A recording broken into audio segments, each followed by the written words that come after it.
sikiliza nikwambie hapo, Yesu Kristo akazungumza kwa namna hiyo baada ya dunia ama ulimwengu kuingia katika dhambi na kuipoteza ile sura ya Mungu.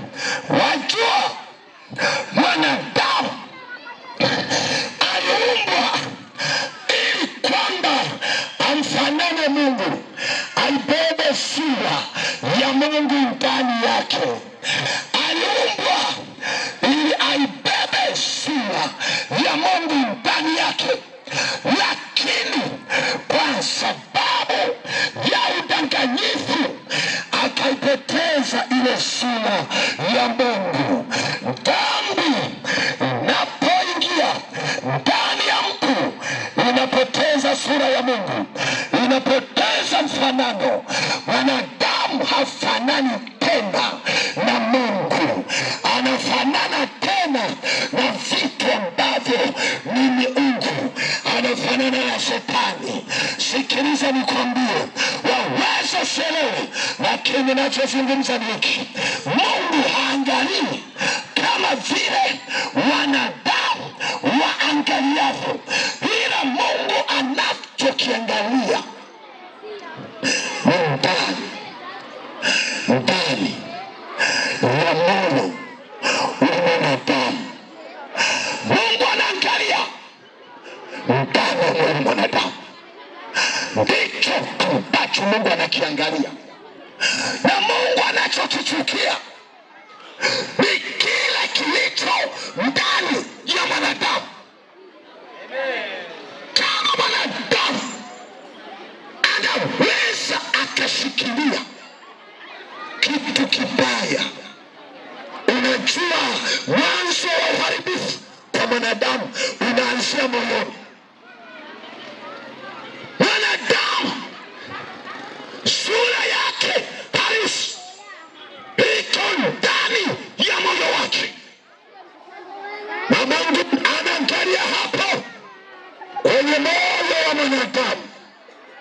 Mungu anaangalia hapo.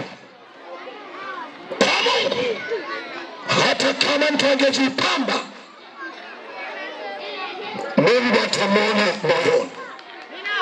Mungu ataangalia moyoni. Atakachokiangalia ni moyo wake. Tunaona Mungu anamchukia mtu anapoangalia ndani ya moyo. Anaangalia moyoni mwako, hayaoni mawazo ya Mungu, hayaoni mawazo mazuri.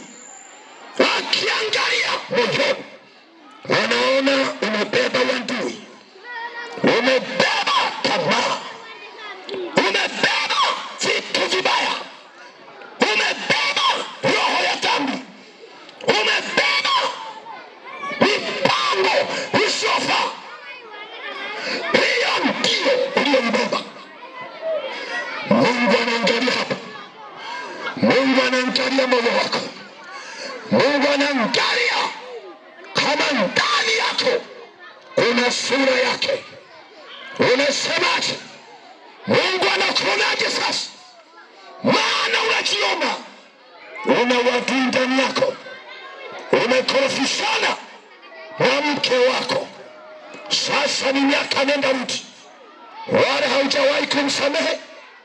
Ndani ya moyo wako umebeba chuki, umekorofishana na mume wako, wala haujawahi kumsamehe. Bado unamchukia, una chuki na jirani yako, una wadui wa watu. Mungu anakuangalia. Hata kama ungekuwa unasali kila siku, una bahati mbaya, maana hujajua wapi unahitaji kutakaswa, wapi unahitaji Mungu akufanyia matengenezo. Unaona unajidanganya tu. Kanisani unaingia, moyo wako ni mchafu, una mipango mibaya, mawazo yako ni mabaya, unachukia watu wenzako, una mipango ya kuwaua. Sikiliza nikwambie, kichwa la Mungu liko linatazama hapo kwenye moyo wako, Mungu anaona hakuna sura yake. Sura ya Mungu ndani yako imeondolewa na roho na tamaa ya ulevi.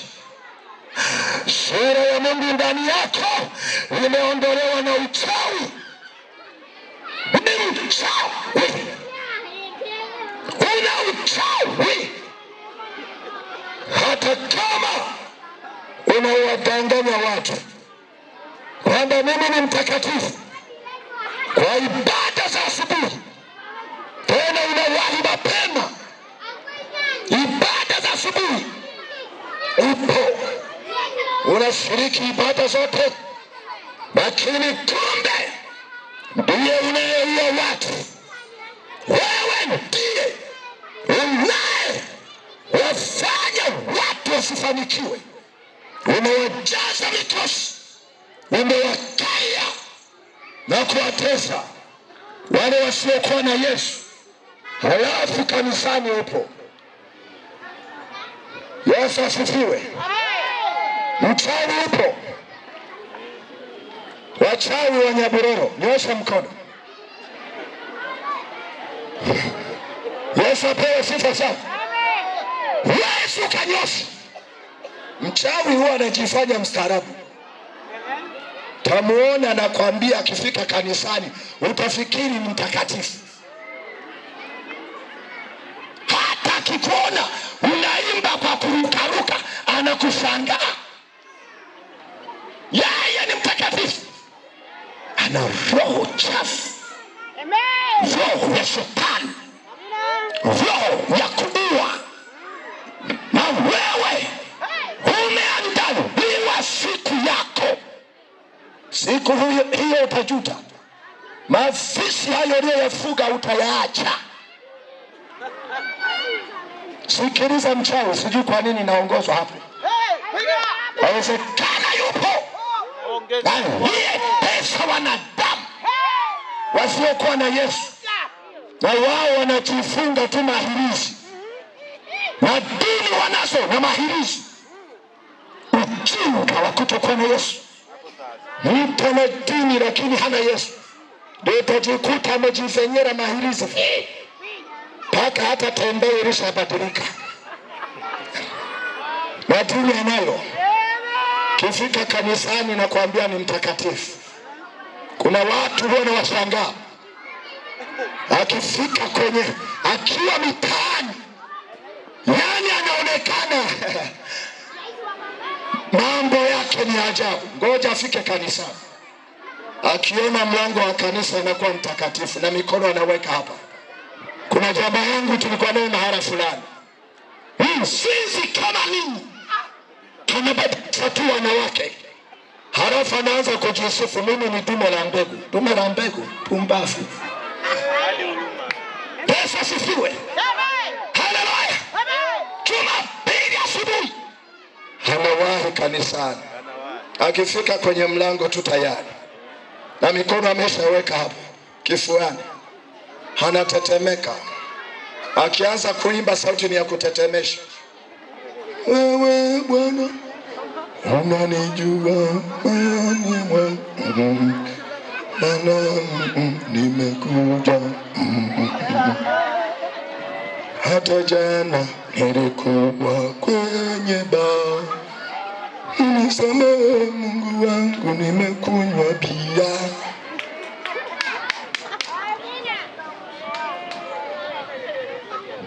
Mdomo unanuka bia, unapoyoka tu.